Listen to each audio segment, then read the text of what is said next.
welcome back to the show. Now, to get his insight on Ukraine, Paul Craig Roberts is on the show again. Now, Paul is the chairman for the Institute for Political Economy, and he also served as the Assistant Secretary of the Treasury in the Reagan administration. I first asked him how the U.S. and EU will deal with Ukraine's debt situation as it continues to deteriorate. Here's what he had to say. Well, that remains to be seen, doesn't it?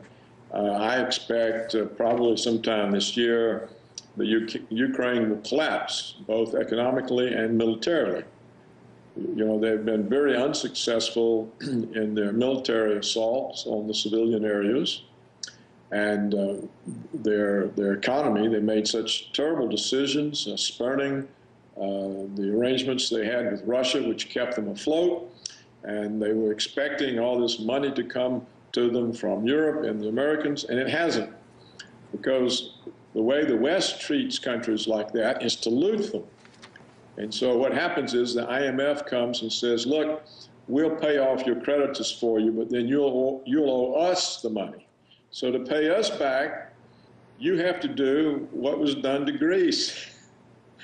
You have to cut the old age pensions, cut the wages, throw government workers out of jobs, sell off your public assets to foreign companies, let Monsanto take over your farmland.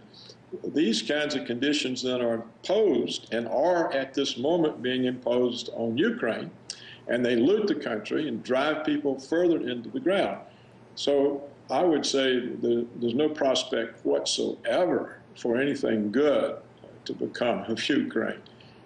That maiden protest, which was orchestrated by Washington in order to pull off the coup, this has cooked the Ukraine's goose. They'll never recover from that.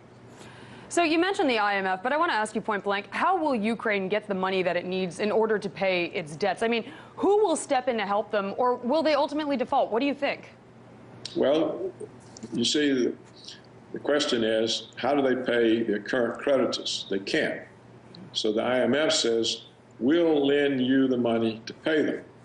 Well, the IMF doesn't give the money to the Ukraine. It pays off Ukraine's creditors. And then the IMF says, now you owe us the money.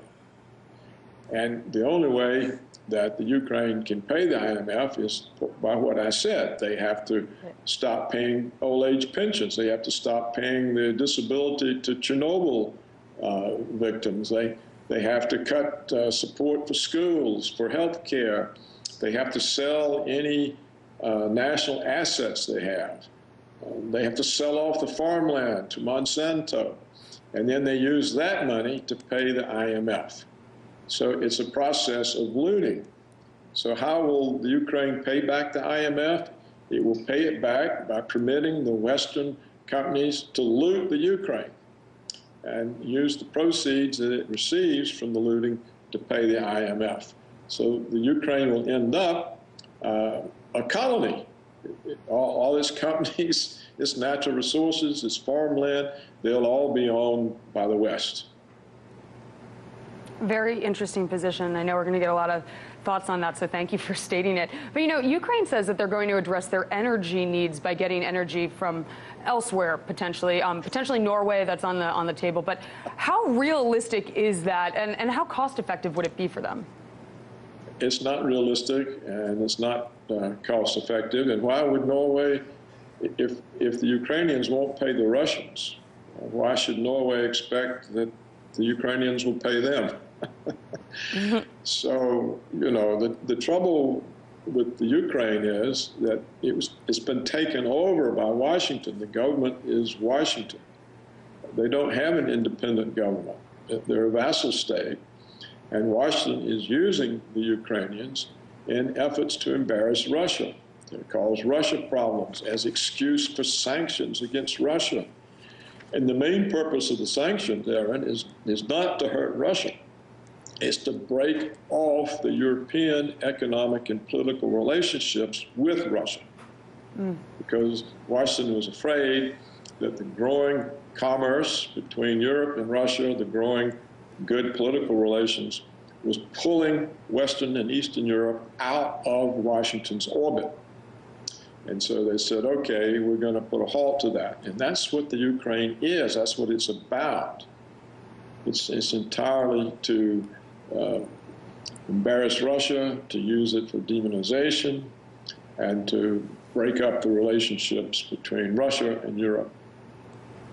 Now, on the subject of energy, we're just talking about the energy needs of Ukraine. Let's talk about oil. You know, with oil prices so low, Asian exporters seem like a group of countries best positioned to benefit economically within the emerging market universe. So how do you see 2015 playing out for Asian economies outside of China and Japan?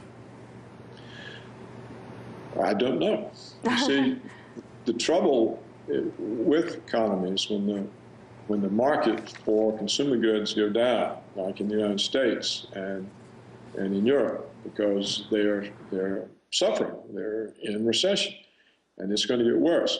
So the demand for the products of the commodities that Asia has to offer and the products, the manufactured products, drop. And so this automatically impacts the Asian economies. You see, this is the trouble with having an economy based on foreign trade. It makes you vulnerable to other countries' problems. If China concentrated on developing its domestic market, it would be the largest domestic market in the world. It wouldn't have to worry about the rest of the world.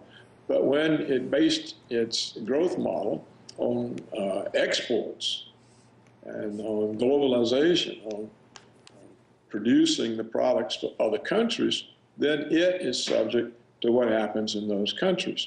So this is the whole trouble. I can remember when the United States was essentially independent of the world economy. It had such a strong domestic economy. It was not dependent on exports or imports, and it was essentially immune to these kinds of troubles. But once you follow the path of globalization, you have lost any control over your own economic situation. You then become subject to what happens everywhere else. And so that's what I really meant when I said, I don't know. I mean, I don't know specifically what will happen to the individual countries, but they will all have to pay a price because they have made the fatal mistake of entering a global economy. The only reason who does globalization benefit? It benefits the biggest corporations who can offshore the jobs and export labor in countries where there's a surplus of labor. That's the only reason for globalization. No one else benefits. That was Paul Craig Roberts, chairman for the Institute for Political Economy. Time now for today's Big Deal.